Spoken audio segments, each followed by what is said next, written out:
Hello, I'm Maurice Powell. Welcome to A Little Like Music, Manx Radio's regular Thursday evening classical music hour. I'm going to start this evening's programme with an overture. It's by Mozart and it's to his opera, his last opera, The Magic Flute. But not as we would normally hear it, played on the orchestra, of course. This is an arrangement for 8 wind instruments of that overture, and a very fine arrangement it is too. Came about in this way.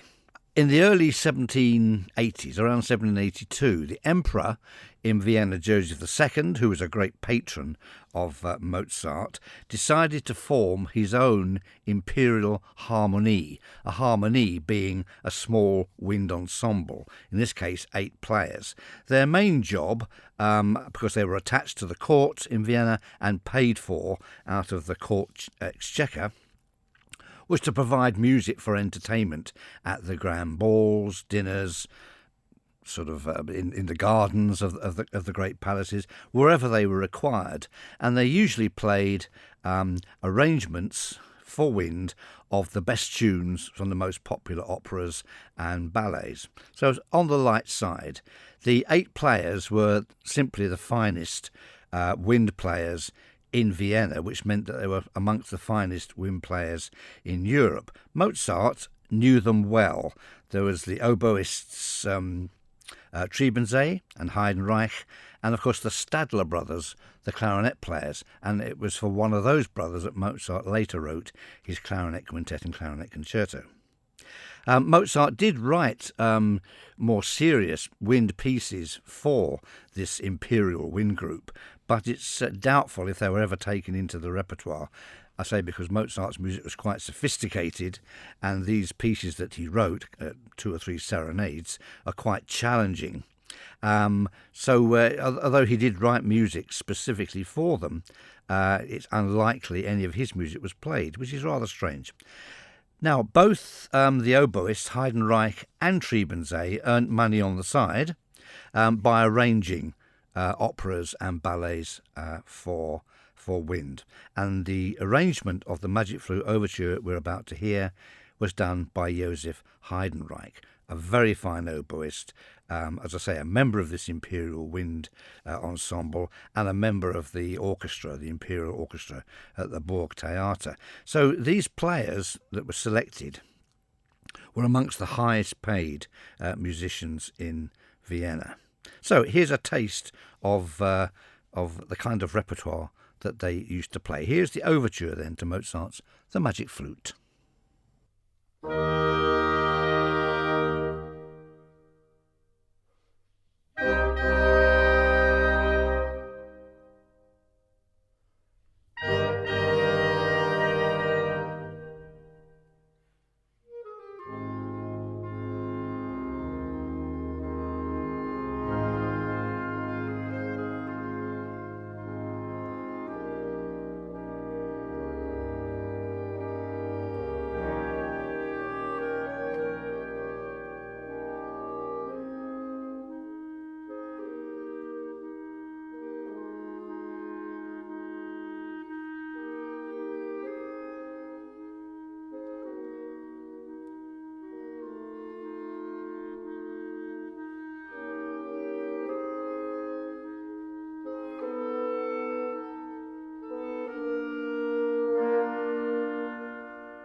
The overture to Mozart's last opera, The Magic Flute, in an arrangement for wind players by Joseph Heidenreich. Now, Heidenreich did leave, I think, a diary and a few letters about his life, and he said that, in fact, arranging operas and such like for wind was incredibly difficult. Not only had you to incorporate the vocal lines, but also you had to sort of rearrange things for wind instruments that would normally be played by strings. And as you can hear there, the players were indeed incredibly skillful. Well, I think we've got time in this programme to hear one more short piece. Here's the first aria of Papageno, A Bird Catcher Am I, and in the same arrangement from Mozart's The Magic Flute.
Papageno's aria from the Magic Flute, A Bird Catcher Am I, in an arrangement for wind instruments.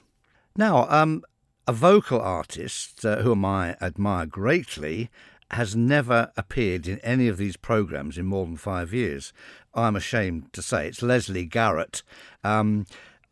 Doncaster born, extremely accomplished across a very wide range of repertoire to sort of American songbook, popular songs almost, and of course opera.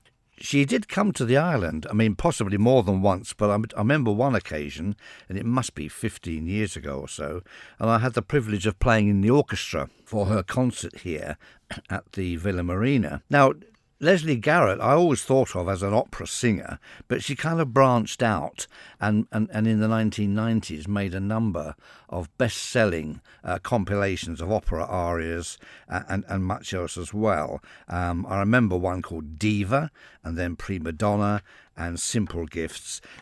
Leslie Garrett was by no means a diva. She was thoroughly professional, very gracious, extremely professional, as I say, in rehearsal. She wasted not a second of time. She was very complimentary to the orchestra, praising the soloists when required, and it was an absolute pleasure to work with her. The evening concert was, of course, packed out at the Villa Marina, and I remember that she sort of linked her different songs and arias together by talking to the audience, and she was a great communicator. The audience absolutely loved every word, and she spoke about her life, her dresses, and all sorts of things to do with her career. I always thought that she might stay with opera, but she branched out, and as I say, for a while, and probably now, is immensely popular. Here's the aria, Rejoice Greatly, from Handel's Messiah, sung by Leslie Garrett.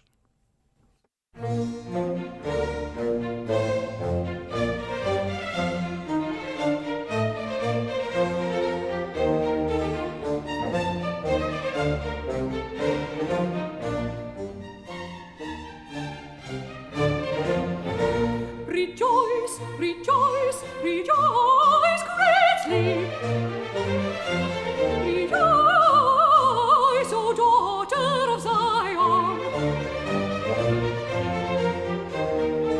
O daughter of Zion, rejoice, rejoice, rejoice.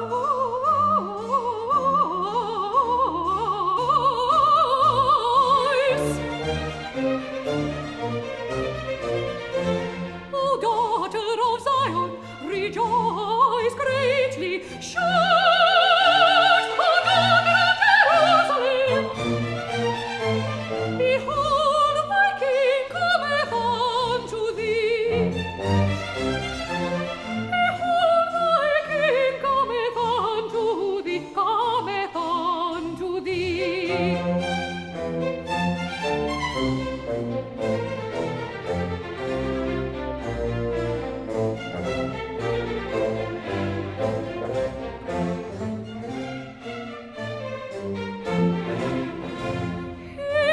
Is the righteous Saviour, and he shall speak peace unto the heathen. He shall speak peace. He shall speak peace. Peace. He shall speak peace unto the heathen.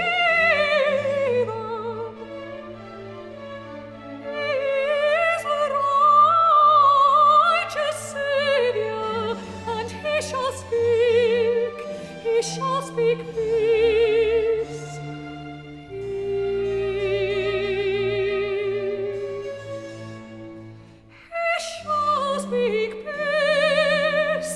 unto the heathen.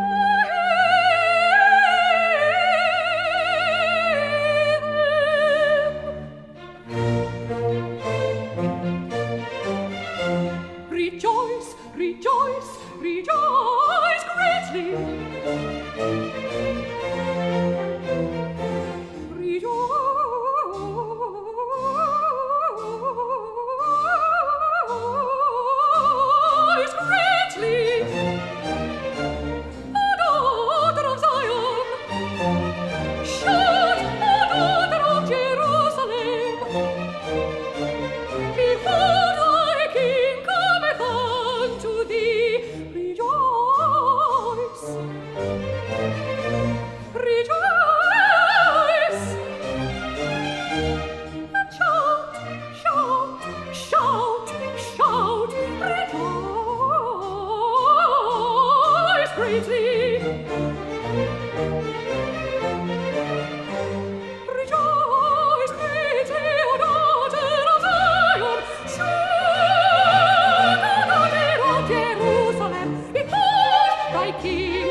The lovely voice of Leslie Garrett there singing Rejoice Greatly from Handel's Messiah. Every note, every run, every word crystal clear.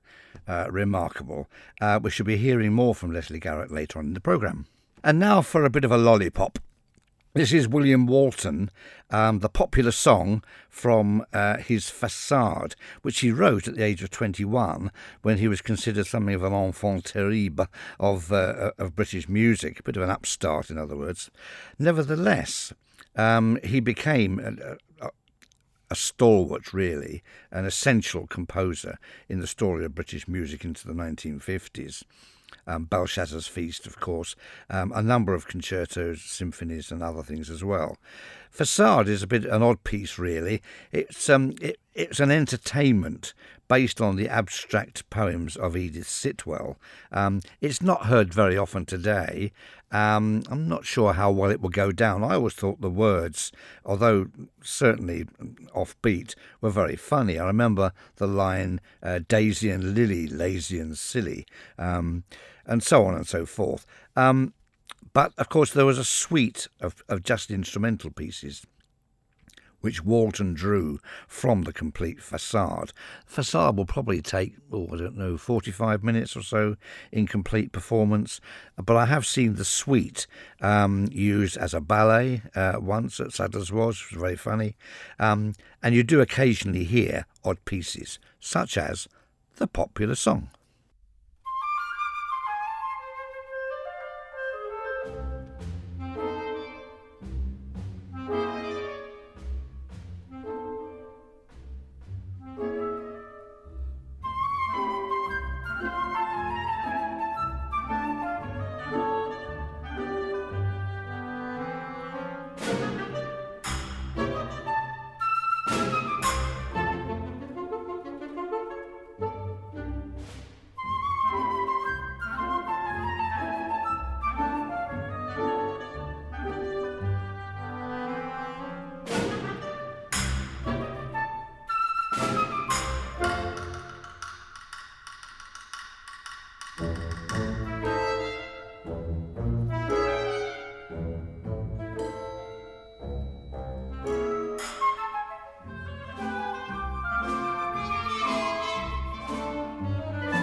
The popular song from Walton's Facade.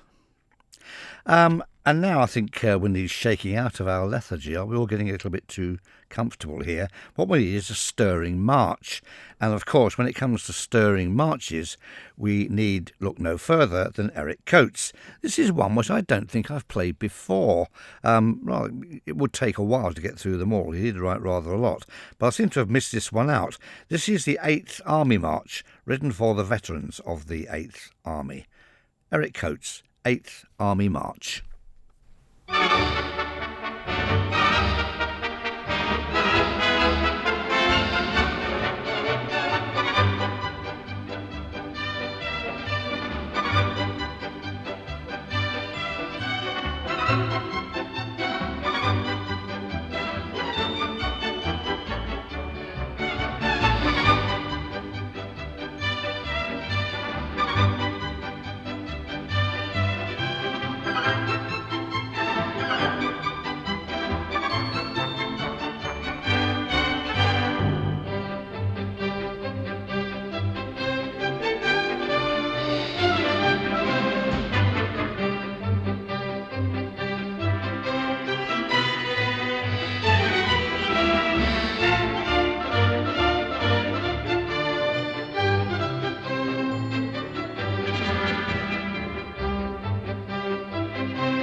Eric Coates' 8th Army March.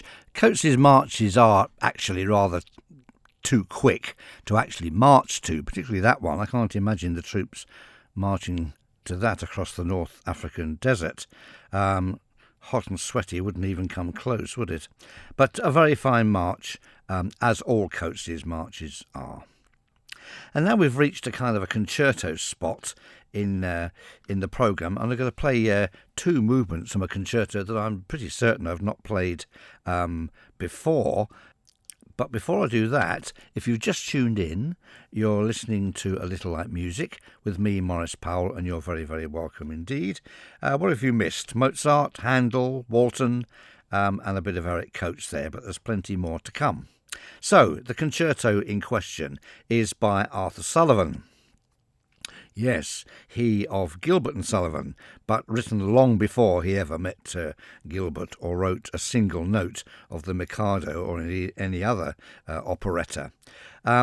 It was composed around 1866, as I say, before Sullivan had met Gilbert, before he was even Sir Arthur Sullivan. But he still had written a number of fine pieces, including a symphony, the Irish Symphony, and some incidental music to productions of Shakespeare's plays in London, which are very, very fine pieces indeed. Now, he happened to hear a cellist called Signor Alfredo Piatti in London, who was playing the Schumann cello concerto, and this inspired Sullivan to write Piatti a concerto, and in fact he dedicated this concerto to him. Unfortunately, it was not published, and much of it, most of the score, was destroyed in a fire, but some pieces, bits and pieces, including the solo part, did survive, and it's been very cleverly reconstructed by the conductor Charles Mackarus and David Mackey. It's a rather odd piece. You'll be forgiven for not recognising that it was Sullivan, but it's a very fine piece. I'm going to play the opening movement, which is almost like a kind of an introduction. It's quite short, and then the lovely Andante Espressivo. See what you think. An unusual piece by a composer that we think we know very well, but half of whose output is hardly played at all.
Two movements from Arthur Sullivan's little-known cello concerto.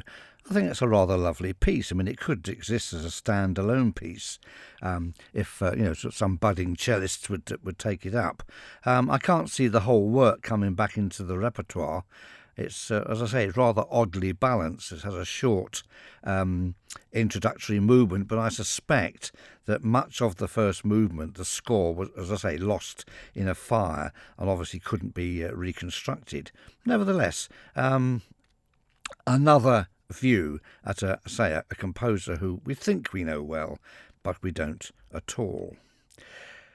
Where to now? Something bustling, something tranquil. Anthony Hedges' Hyam Sound. This was a reworking of a much earlier overture called Holiday Overture. Hyam Sound is a much longer piece, more detailed, more nuanced, if you like, and it's a series of recollections, really, of a popular Norfolk Broads holiday venue. As I say, it's a mixture of sort of bustling and tranquil and peaceful, composed in 1978. Very attractive piece. Hope you like it.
Anthony Hedges' Higham Sound Recollections of the Norfolk Broads from 1978.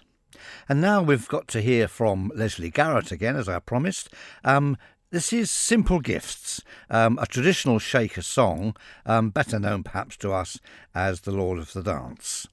'Tis the gift to be simple, 'tis the gift to be free, 'tis the gift to come down where you ought to be.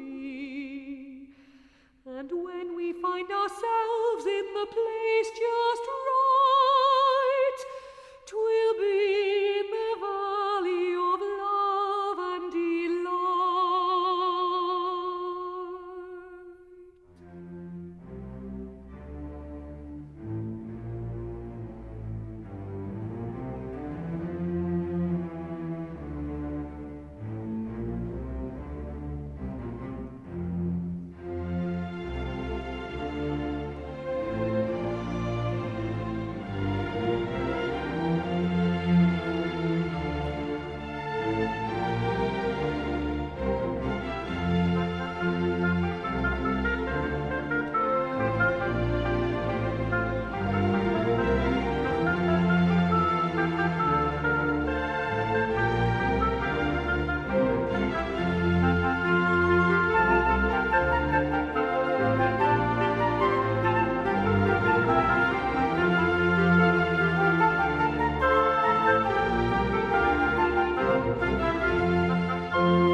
Leslie Garrett, Simple Gifts.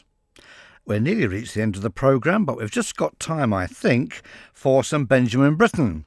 This is the playful pizzicato from his Simple Symphony, written when he was 20, but based on music he'd written 10 years earlier. Can you believe it?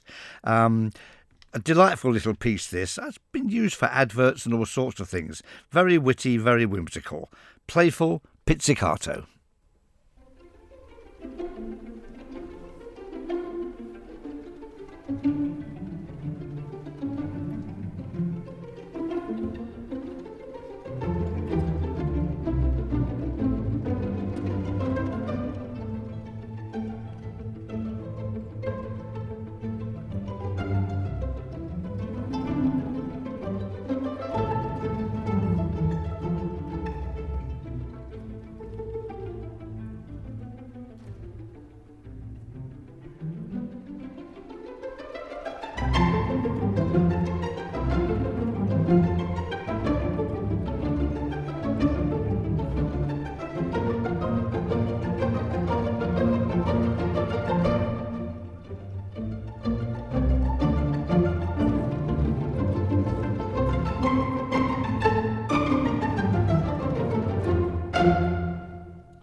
playful pizzicato from Benjamin Britten's Simple Symphony, which is not, as you might imagine, that simple to play. So that brings us to the end of the programme, just something to play us out. I hope you've enjoyed my selection and will join me next Thursday at 9 for some more music. What shall we have? How about Vanity Fair, Anthony Collins. Goodbye.